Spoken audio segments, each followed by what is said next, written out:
1,200 users, 1,300 desktops and laptops, 1,400 phones, 200 servers, 1,024 terabytes of storage, 500,000 property lines mapped and maintained, 400 network devices, 100 miles of wired network, 1,200 surveillance cameras, over 170,000 weekly emails received, over 700,000 weekly blocked web events.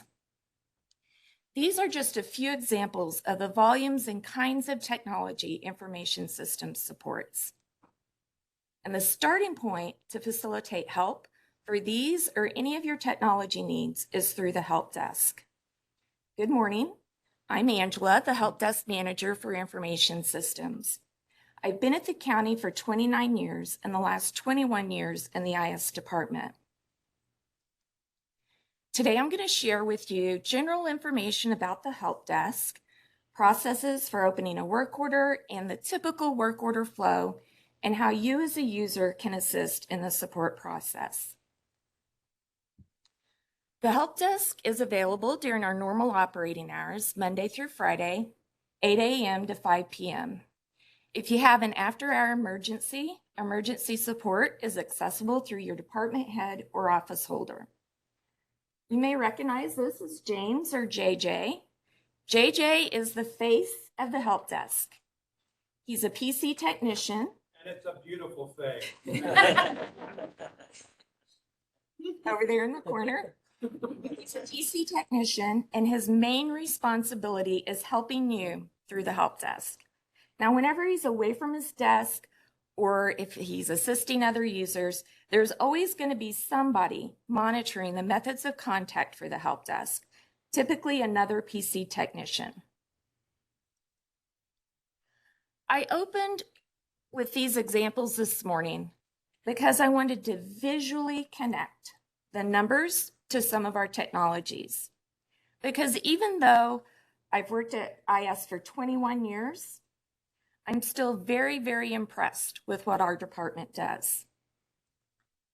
Along with those, we also provide services and support for database management, GIS services, application development and support, network drops, sunshine requests, technology budgeting and consultation, website development and support, video court support, and many, many others not listed. And the first step to receiving help is contacting the help desk. There's 3 methods of contact for the help desk. 1, simply walking in. Common issues for walk-in traffic include replacing a lost or broken access card, a new user needing to obtain an access card, issues with Duo on your phone, setting up a laptop. Any issue better resolved quickly and in person, simply walk in. The second is by phone, dialing 417-868-4031, or if you're on one of our many campuses within the phone system, extension 4031. And the third is by email. The correct contact for any of your technology needs or support is helpdesk@greenecountymo.gov. We ask that you not email information systems.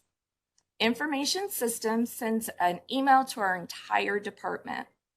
And although it probably wouldn't hurt Jess, the IS director, to get up away from his desk and stretch his legs a little bit, he's typically got a lot on his plate. So making a request directly to the help desk at helpdesk@greenecountymo.gov is going to get that email directly to the inbox where we have folks monitoring the inbox and they're ready to help your needs. No matter the method of contact that you choose, the help desk is going to make every effort possible to resolve your issue at the time of the request. How do we do that? We can walk you through processes over the phone or access your desktop remotely. Mark is going to join me this morning. He's going to detail what remote access is and give some tips and show some things to watch for to remain secure. All right, thank you, Angela. Good morning, everybody. My name is Mark, like Angela said. I am a member of the network team. My responsibility is IT security for the county. So you may be wondering, why is the security guy talking about remote access from the help desk? And the reason is because remote access, even though it's a wonderful tool that we all use, it is a tool that is commonly abused by the bad guys. So we're just going to go through the process of what it looks like to do remote access here at the county, just so that you're aware of the process and what to look for. So essentially, remote access, I'm sure you all are familiar with it. It just allows us to connect to your computer and to operate it as if we were there with you. The tool that we use is a Microsoft tool. It is called Configuration Manager Remote Control. And our goal with using this tool is to work with you on these issues. So typically we'll be on the phone. You'll be on the phone with Helpdesk or with a technician, and we'll be going through this process together. And we are not going to remote into your computer without you knowing it. So there's a big reason for that. Number one, it's rude. Number two, anything that happens on your machine under your username, like, you are responsible for that. So that is, if I connect remotely to your computer, I do something, I break something, whenever the security team goes and looks later on at the logs, all those logs are going to show that you did it. So from your perspective, it's really important for you to be there, to be involved in that process, just so that you know what's going on your machine with you logged into it. So this is the tool. This is kind of what it looks like. It's just a nice plain gray tool. Whenever we start a remote session, again, you should be on a phone call with the help desk or with one of our technicians. And I want to point out that you're not going to be asked to download anything. Our tool is already installed on everybody's machine whenever we push them out. So you won't have to really do anything. It should just pop up on your screen. Should look like this. And there's a few key things that I want to show you to look out for. So number one is the name of the tool that we use. Like I said, Configuration Manager Remote Control. I'm sure you're all going to remember that when we leave here. Number two, it should say Greene County. That's where we are. That's who you're working with. It's got our name on it. And number three is this little guy right here. So this is the username of the person who is connecting to you. So this is useful in a couple of ways. If you are on a phone call with Angela and you get a username like this that pops up and you're like, that doesn't say Angela or Phillips or anything like that, that should be a red flag to you. And in that scenario, you should feel free to go ahead and just end the call the help desk, and we can help you look into what was going on. The other thing is that this provides you a method of kind of authorization or authentication of who it is you're talking to or who's remoting to you. So you could simply say, so what is your username whenever someone initiates that remote session? And they should be able to say, if you're talking to JJ, they should be able to say JJaxo2. And you can say, okay, I know who I'm talking to. This is the right person. So once you've gone through all of that, you've seen your little your keys that this is indeed somebody from the county, go ahead and click approve. And then you should see this nice green banner pop up at the top of your screen. And at this point, you should see the mouse moving around. We should be in. And at that point, you can kind of let us take over. We'll do our thing, and we'll work with you to resolve whatever issues there. So there's a couple key things I want to point out with the banner. At the top, again, you've got that username. That should match what you saw on the little previous pop-up window.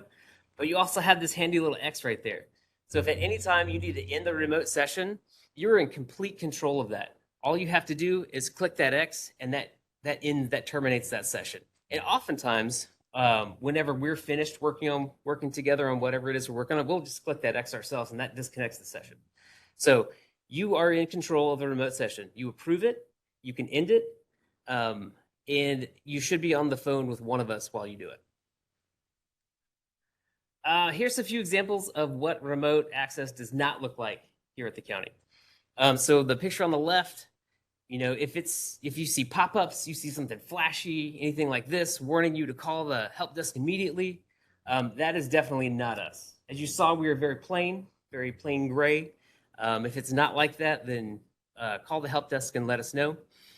And the reason we kind of point that out is we have in the past had an incident where somebody did get a similar pop-up and there was a phone number on there for them to call. So, they thought they were in trouble. So they called that number and they got to a very professional person who very kindly asked them to download a remote access tool. And it was an attacker who was able to access our network through one of these pop-ups. So these things happen. And if you ever feel weird, or if you're calling a number that is not a Greene County number, that should be a red flag for you. Feel free to just end that call and call the help desk, and we will investigate for you. Also, we've got TeamViewer and BombGuard there. These are a couple of really common tools. These are legitimate tools that businesses use, but it's not something that we're going to use to remote to your computer with.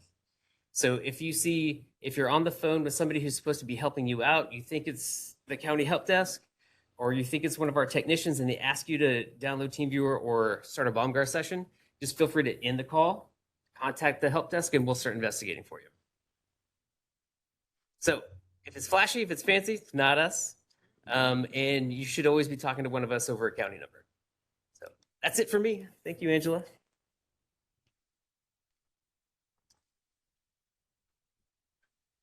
The help desk will create a work order if they're not able to assist you at the initial contact. When opening a work order, we'll need your name, contact information, any applicable device name. Your laptops and desktops are going to have a label attached to them with a prefix for your department, COL, ASR, AUD, the dash, and then the CID number that's assigned to those devices. This is what you'll need to open up a work order for any issue that you have, unless it's a network printer. Those network printers have their own label attached to them with their own names. We'll need a detailed description of the issue. Saying I can't scan isn't as beneficial or helpful as saying, this morning I changed my password and now whenever I try to scan, I get a pop-up error that says can't scan to file. Include a snip. If you are getting a pop-up error, you have information on your screen that you want to share with us, snip it out and include it in your email. And include any other pertinent information. Today I'm going to leave at noon, but I'll be back at 1. Tomorrow I'm going to leave at 2 p.m., but I'll be back the following Monday at 8 a.m. Your work order will be assigned a priority level. There's 4 priorities: high, medium, low, and project. High priorities are for those issues that affect the entire campus or multiple users, typically involving a service outage or failure of a network, phone, or internet. We respond to those as quickly as possible within 1 working hour. A medium priority is assigned to those types of issues that affect a single user. Your PC doesn't boot. You need toner or ink or need a keyboard. A low priority are for those service requests that don't require immediate attention or may involve some type of scheduling. Account creation for new users, equipment moves, new equipment installations. And a project is for those issues that require long-range planning. Cable request, equipment refreshes for your entire department, programming request. These types of issues can take days, weeks, months, and sometimes even years to complete. Although most of our services are concentrated on county employees and county offices and departments, we also provide a limited amount of support and consulting to over 15 cities and outside agencies within the county, as well as providing phones, surveillance, and secure access for judicial courts, 911, the FJC, and juvenile. The support of these services we provide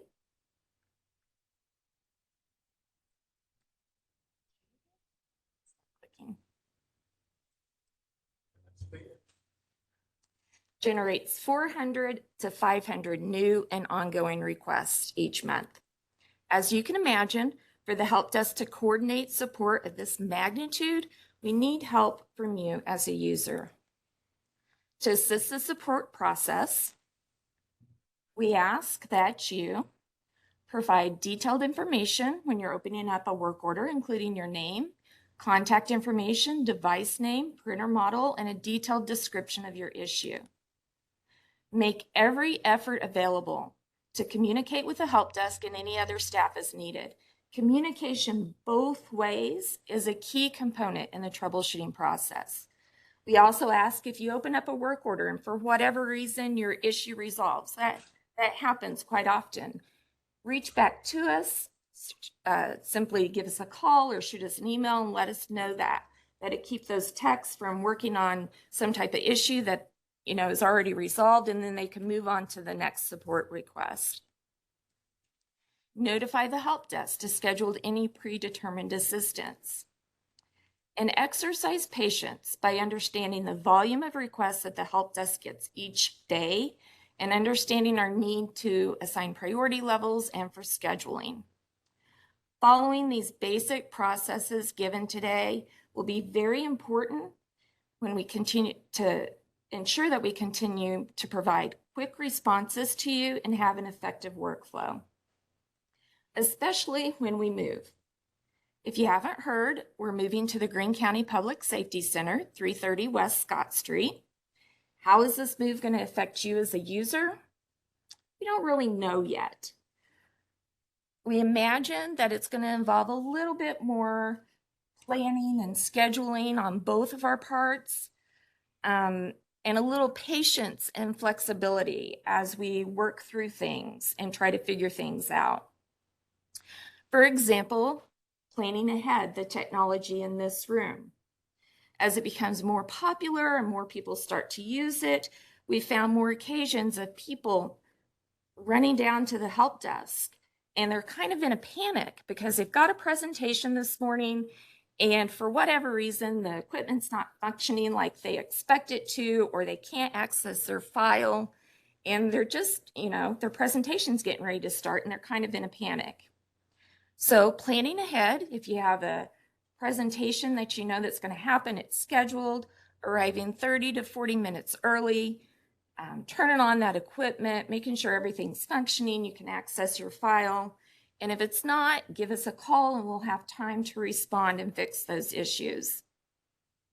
We think that grouping work orders together, such as supply deliveries, will help mitigate the time that's going to be added by walking between the buildings.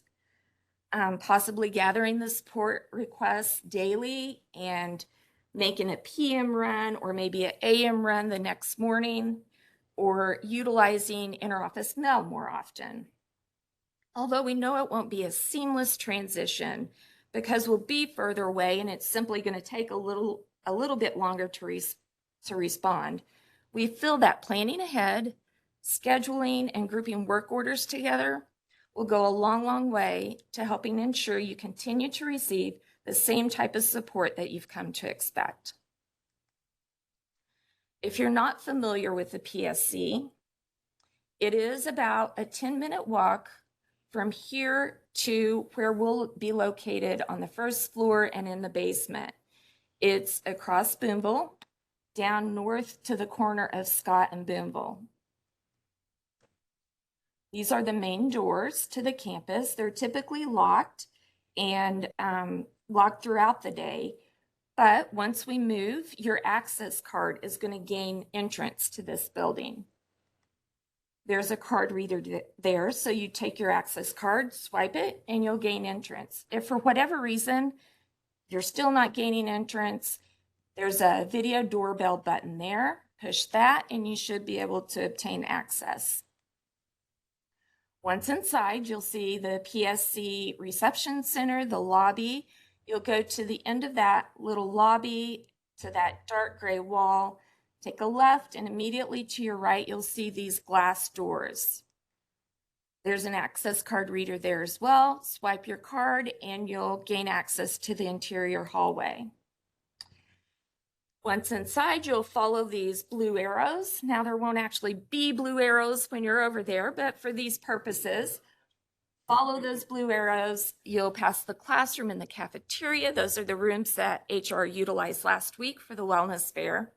To the end of the hall, you'll take a right, past the bathrooms, and another right, you will come to our admin and help desk area. There's another set of doors. You'll swipe that access card reader there, gain access to our interior hallway. The help desk will be located on your right once you walk through those doors. We look forward to working with you at our new location.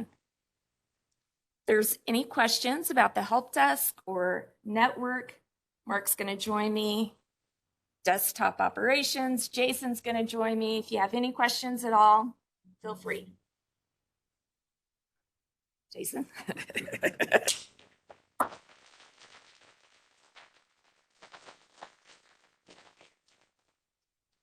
Any questions?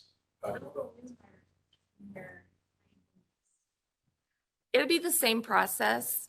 We have a process available if you send a picture of them with their shoulders, from their shoulders up.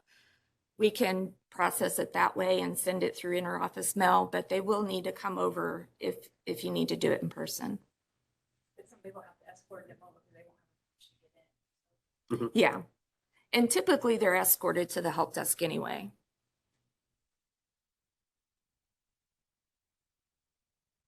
Do you foresee any point whenever you would have to walk back this way?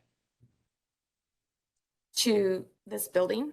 Instead of being able to have remote access to get in, but is there a time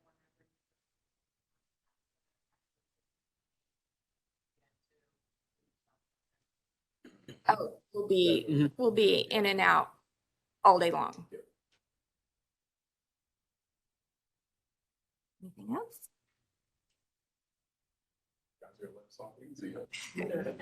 The last timeline I heard for the move is beginning of next year. So just depending on construction and that type of stuff. Jade is the first one.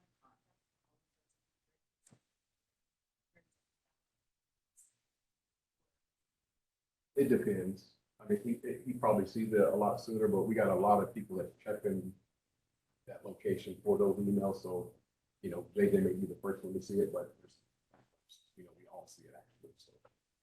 I feel like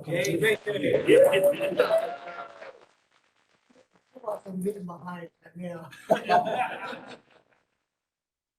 Yeah, he's like the first, but we got a lot of people monitoring it. So, Yeah. Yeah, it is a lot. And it's kind of nice to up those numbers so people can see. That's why a lot of times people don't see that. You know. They may think, oh, they get a couple of calls or emails, but it's a lot. It's kind of nice that you guys can.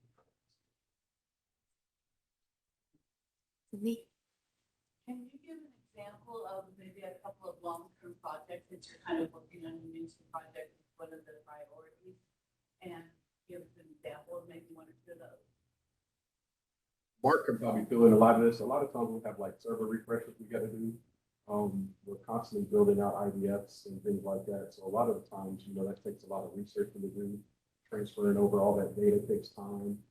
Working with vendors to get, you know, the right equipment that's going to be big enough and effective enough for, you know, the county or whatever departments we're working with. His department probably does a lot of more projects that require that time. Refreshes take time. You know, sometimes we'll, you know, when the refreshes are built, it takes a while. So there's so many people that we got to do. Get all that data off the machine to the new machine and things like that. But Mark will probably answer a lot of that for each project. Sure. Yeah, some of those are like remodels, office remodels. Like with the assessor's office, we've been working with them for a while on designing out the network for remodels in this building and other buildings. Also, remodels has been a big one for a long time. New buildings, obviously, that's a big project. Developing new software. Software development, yeah, The always a project.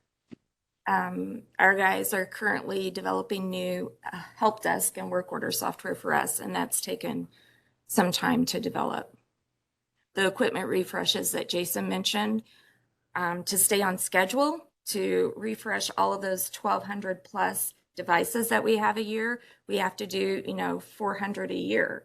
And from ordering, organizing, trying to figure out what needs refreshed, when it needs refreshed, and working with you all on your timelines, making sure that the collector's office isn't in the middle of their tax season, that type of thing. It just takes a lot of organizing and planning. Like you said, I get things there for a while. It takes forever to get stuff in, so we're just constantly just waiting. But it's getting better. Is that it? Anybody else?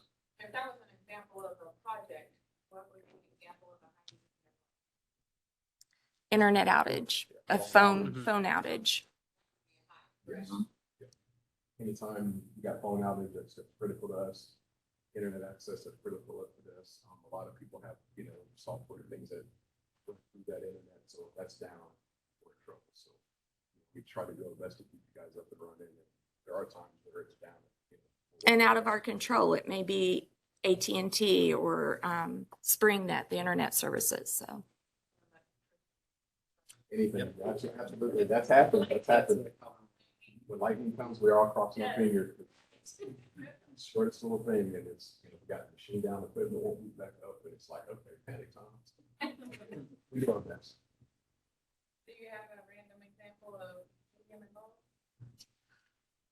medium would be those, it affects a single user. So it would be your PC isn't booting, or you have a printer failure, that type of thing. And low would be anything that needs scheduling. So when you have a new employee, we like to have 2 weeks to be able to set up their user account in their laptop or desktop.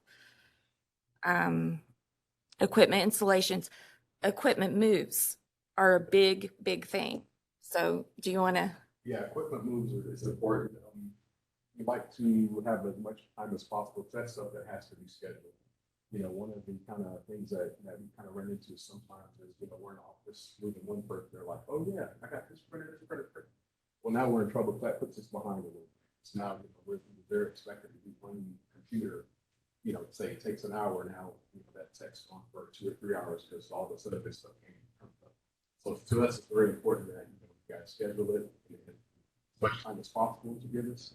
And like I said, we try to get on it sooner than maybe some of this time frame showed, but this is kind of what we got to go by as a standard, just in case. But like I said, we try to do our best to get it done as soon as possible. The sooner you guys let us know, the sooner we can get that scheduled and taken care of. So scheduling is very important. We're done if there's no Anybody? more questions.